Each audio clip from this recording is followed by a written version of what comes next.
Salut à tous, je suis le 17 olympique, comme beaucoup de gens m'appellent souvent, car ils pensent qu'en dehors du grand Marco, paix à son âme, Marc-Vivien Fourré, qui avait le 17 et qui a pratiquement immortalisé le numéro 17 au sein de la tanière, au sein des Lions indomptables.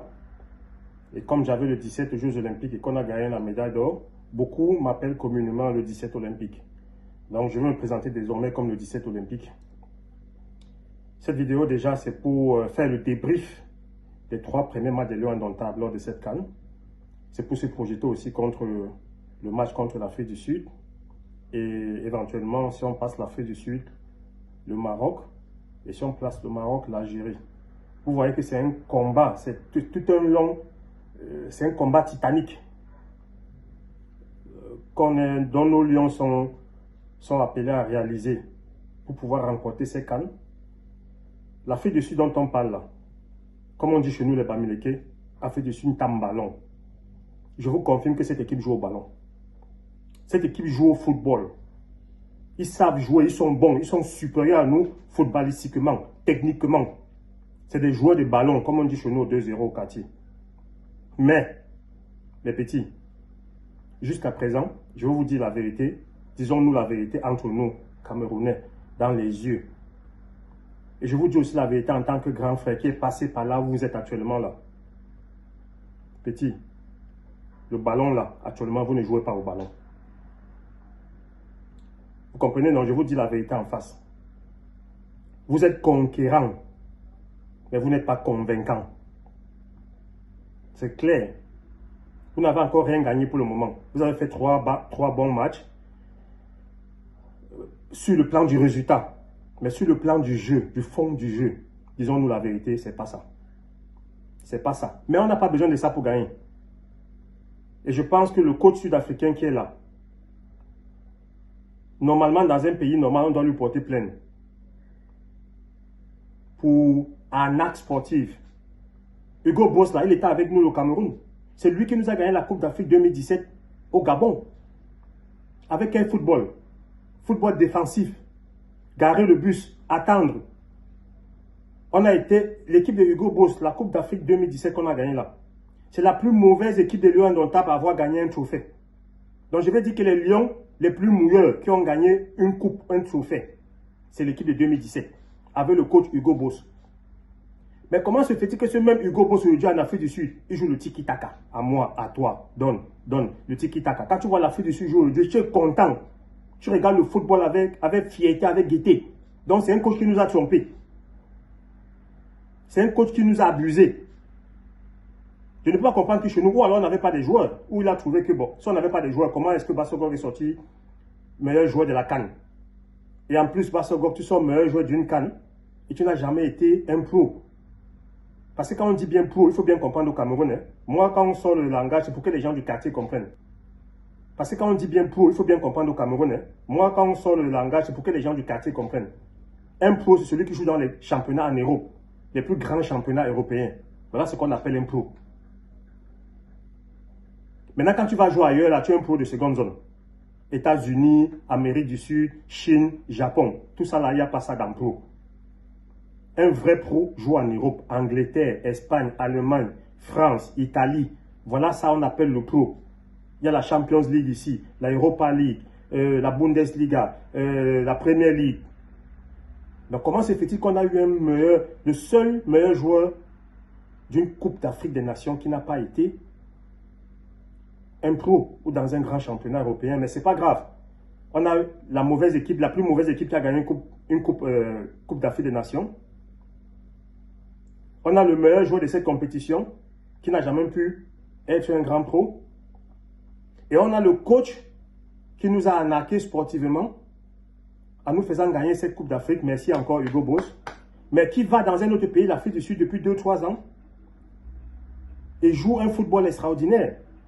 Donc les gars, ce que je veux vous dire là maintenant, que contre l'Afrique du Sud là, on va montrer à Hugo Boss que le même système qui nous a imposé pour qu'on gagne la Coupe d'Afrique là, c'est ça qu'on va lui sortir. Donc moi, mon avis, je pense que ce match, on ne doit pas jouer au foot. On doit attendre défensivement, on doit garer le bus et lancer des attaques rapides, des contre-attaques. De toute façon, c'est tout ce qu'on a fait jusqu'à présent. Quand on va débriefer maintenant les trois premiers matchs de nos Lions, comme j'ai dit précédemment, sur le plan du Hemler de l'engagement, franchement, c'est 20 sur 20. Sur le plan technique de l'élaboration du jeu, la position de balle, je nous donne 12 sur 20. Sur le plan tactique, David Pagou, je te donne 14 sur 20. Pourquoi? Parce que tu as imposé un style de jeu, tu as imposé une discipline au club, mais j'ai l'impression que tes remplacements ne nous apportent pas beaucoup de plus. Quand j'ai vu Sénégal, quand j'ai vu Côte d'Ivoire, Gabon, le Gabon menait 2-0. Emes Faye, le coach de la Côte d'Ivoire, fait des remplacements. C'est des remplaçants qui sont entrés faire la remontada. Donc, Guessant et Traoré. Bon, on ne va pas parler de la Côte d'Ivoire parce que ça ne nous regarde pas, ça les regarde. Mais nous, là, j'ai l'impression que notre coach, et on a vu les remplaçants lors du 3e match, excuse-moi, sur le plan de l'engagement, tous étaient corrects, mais sur le plan du jeu, on a l'impression que nos remplaçants ne sont pas encore au même niveau que les titulaires. Parce que quand je vois un Christophe Wu, pardon, tu mets trop les nerfs. C'est trop agressif. À tous les ballons, tu ramasses pas derrière. Quand je vois un Boyomo très lourd, très bon pour le championnat espagnol, parce que les Espagnols, on ne court pas, on n'agresse pas. On joue plutôt le ballon tiki-taka. Mais pour l'Afrique, c'est pas bon. Niamsi, bon, franchement, l'envie est là, l'engagement est là. Grand détail, un peu lourd, lent, mais l'envie est là. On ne peut pas vous reprocher de ne pas être engagé. C'est pour ça que je comprends maintenant pourquoi Pagou est un coach qui a l'œil. Parce que venir comme ça radicalement mettre tous ces gens-là derrière et faire confiance à Samuel Koto, qui est en train d'être impérialement l'un des meilleurs stoppeurs de cette CAN. Faire confiance à Shea Malone, qui n'était même pas sélectionné, qui n'était même pas présélectionné, mais qui était appelé en dernier moment, et le fait titulaire, même si Shea Malone, il a encore des petits tâtonnements, mais il est posé, il est calme, la sortie de ballon et tout. Je comprends pourquoi Pagou a fait ce changement radical. Donc, ça nous confirme ici que c'est un bon entraîneur. Donc maintenant, après, je vous dis bien, il n'y a pas une autre solution. Vous jouez sur vos qualités. Vos qualités, c'est quoi? C'est la vitesse, c'est l'engagement, c'est le physique. N'allez pas chercher à devenir une autre équipe là maintenant, l'Espagne du tiki-taka ou le Brésil, le grand Brésil, hein, parce que même le Brésil de maintenant, là, le Brésil de Casemiro, avec les Rodrigo là, vraiment ça, c'est pas le Brésil. Hein. C'est pas le Brésil que nous on a connu, là, que nous on a battu. Parce que nous on a battu, le Cameroun est le seul pays au monde qui, chaque fois qu'il a croisé le Brésil, l'a chicoté. Bon, exceptionnellement, peut-être 2002, je ne sais pas. Aux Jeux Olympiques, on les a chicotés. Au Qatar, on les a chicotés. À la Coupe intercontinentale. Donc, on n'est pas n'importe qui, mes petits. Quand vous jouez là, c'est votre vie, c'est votre carrière, c'est votre avenir que vous jouez. Vous jouez pour vous. Dans 10 ans, vous serez champion d'Afrique. Aujourd'hui, je suis champion olympique. Tous les Jeux olympiques, je suis invité. Billets d'avion, transport, habillement, tout pas des agences de communication ou pas des chaînes de télé ou pas pour faire le consulting. Il y a 25 ans, j'étais champion olympique. Aujourd'hui, je suis revenu en Allemagne, j'ai repris une autre vie parce que j'ai été champion olympique. J'étais au Cameroun, là, c'était un peu chaud. Après ma carrière, je suis revenu pour gérer l'équipe de mon village, Bambuto de Bouddha. Même si je me suis fait arnaquer par un président malhonnête de Bambuto, le président le plus malhonnête du football camerounais, qui m'a fait dépenser presque 50 millions. Il m'a pratiquement arnaqué. Il a même failli me ruiner parce que j'ai même vendu ma maison, mon duplex à Makepe, la maison de ma maman, la maison que j'avais conçue à ma maman, pour investir dans cette équipe.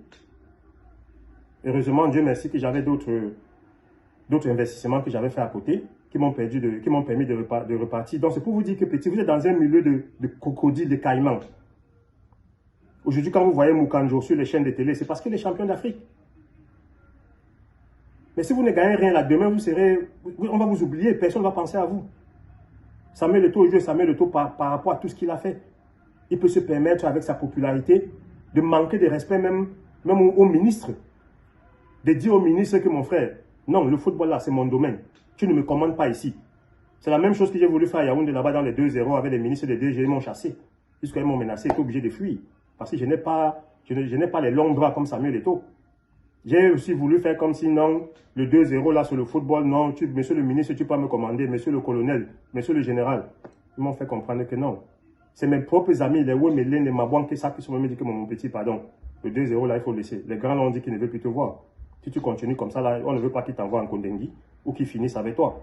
Donc, j'étais obligé de donner les mains. Tu ne peux pas venir, tu n'as pas les longs bras ni de jour comme de nuit et tu veux tenir tête au caïman. Donc, mes petits, ce que je suis en train de vous dire là, c'est que il n'y a pas deux solutions. Contre l'Afrique du Sud, c'est la niaque, c'est le Himmler, c'est l'engagement total. Si on veut jouer au ballon, là, ça va nous dépasser. Parce que eux, là, ils connaissent le ballon. Mais je suis persuadé que le match contre l'Afrique du Sud sera l'un des matchs, nos matchs les plus abordables, les plus faciles. Parce qu'on joue mieux contre des équipes qui connaissent le ballon. On les laisse jouer, on les niaque, on les rentre dedans, attaque rapide, occasion. On a vu que lors de cette CAN, tous les buts qu'on a marqués, ce n'est pas les attaques rapides. Et je vais revenir sur les joueurs. Je parlais de la défense tout à l'heure. Félicitations à Carlos Baleba qui comprend, qui joue mieux maintenant. Momasso, s'il te plaît, reprends-toi. Donne les performances que tu nous as montrées lors des 2 premiers matchs. Parce que contre le Mozambique, c'était pas bon, Namasso. Bon, maintenant, à l'attaque, je ne sais pas quoi dire. Je comprends aussi pourquoi Pagou nous a surpris. J'étais sceptique parmi ceux qui pensaient que Eta Eyong avait marqué un but et pourquoi il avait mis au banc pour faire confiance à Kofane. Mais je donne raison à David Pagou. Je me suis trompé. Il avait raison de faire confiance à Kofane parce que Kofane nous a prouvé qu'il est mieux que Eta Eyong. Le but qu'il marque, la fluidité dans le jeu. Alors que Eta Eyong, franchement, mon petit, quand tu entres, tu mets les nerfs, tu casses tout le monde, tu prends les cartons. Même devant les goals vides, on te donne un ballon, au lieu de mettre le plat du pied, tu mets le talon, le ballon rentre dans ton camp. Je ne comprends pas comment. Si tu es fâché contre le coach, parce qu'après le premier match, il t'a mis au banc, on le montre quand on est fâché en marquant 2 buts quand on te fait entrer. Là, tu fais que le coach réfléchit. Là, tu as facilité la tâche au coach. Tu as montré au coach là qu'il avait raison de te mettre sur le banc et de faire confiance à Kofane. Quand on est fâché, parce qu'il y a une injustice, parce qu'on pense qu'on est meilleur que l'autre, quand on te donne ta chance, tu le montres sur le terrain. Là, maintenant, là, c'est clair dans la tête de tout le monde. Kofane a pris l'avance sur toi. Il est notre meilleur attaquant actuel, sur ce qu'il nous a montré en 2 matchs. Mais c'est ce que toi, tu nous as montré en 2 matchs. Tu mérites d'être là, tu mérites d'être son remplaçant, car c'est bien dans une équipe. Aujourd'hui, je suis content parce que le coach, Pagou, a fait à ce que chacun connaisse sa place. Dans cet effectif maintenant, le gars sait que Boyomo sait que Samuel Koto est devant moi. Niamsi et Christophe savent que pour le moment, chez Malone, ils méritent de jouer. Parce qu'on nous a donné notre chance. On a montré autre chose que ce qu'eux, ils ont montré. Le milieu de terrain, c'est clair. Les Tamdem, tout ça qui sont entrés là, ils comprennent que non. Baleba, Avon et Namasso, c'est les patrons. À l'attaque, c'est clair. Mbouemo contre Mozambique, c'était pas bon parce qu'on t'a mis piston droit. Moi, je pense qu'il faut que tu reviennes derrière l'attaquant dans l'axe. Et que Kofane qui continue sur cette voie. Donc, c'est tout ce que je voulais dire. Votre 17 olympique est là pour vous donner des expertises de haut niveau gratuitement. Parce que sur d'autres cieux, je suis payé pour faire ce que je fais là. Et il ne faut pas toujours oublier pour sortir. Il ne faut jamais oublier qu'au-dessus de tout ça, tout ce qu'on vit là maintenant, cette embellie sportive là, cette joie, cette fierté camerounaise qu'on a retrouvée, on le doit toujours à une personne, qui est le président de l'Africafo, le docteur Samuel Eto'o. Parce que ce mec s'est battu. Ce mec a bataillé, il a combattu les gens pour qu'on puisse avoir cette atmosphère positive qu'on a là. Qu'on puisse avoir, parce que là, notre canon l'a réussi déjà. Mes petits, je vous dis là, même si vous sortez là contre l'Afrique du Sud, on ne va pas trop se fâcher. Parce qu'on a retrouvé une bonne équipe nationale. On a retrouvé une équipe nationale qui fait rêver et qui nous donne une fierté. Mais vous avez à écrire votre histoire. Le Camerounais ne se contente pas du 2e tour. On n'est pas là pour atteindre le 2e tour. On est là pour gagner la 6e étoile. Et en gagnant cette 6e étoile, vous nous rendez fiers et vous écrivez votre histoire. Donc, je suis persuadé que contre l'Afrique du Sud, on va passer. Et après, le Maroc qui est le pays organisateur, si eux aussi réussissent à se qualifier, c'est là où on confirmera que là maintenant, c'est nous les favoris. Et puis l'Algérie même ils savent que quand ils tombent sur nous, c'est toujours les pleurs. C'est les pleurs du Mbolé, on les fait dormir tout le temps, on les fait crier, on les fait pleurer. Donc, je suis persuadé que le Maroc et l'Algérie là, ne souhaitent pas que nous traversions l'Afrique du Sud là. Mais si vous continuez sur la lancée, sur l'engagement, sur le Hemler que vous nous avez montré là, je suis persuadé que ça va passer. Faites du courage et bonne chance à vous contre l'Afrique du Sud. Ciao.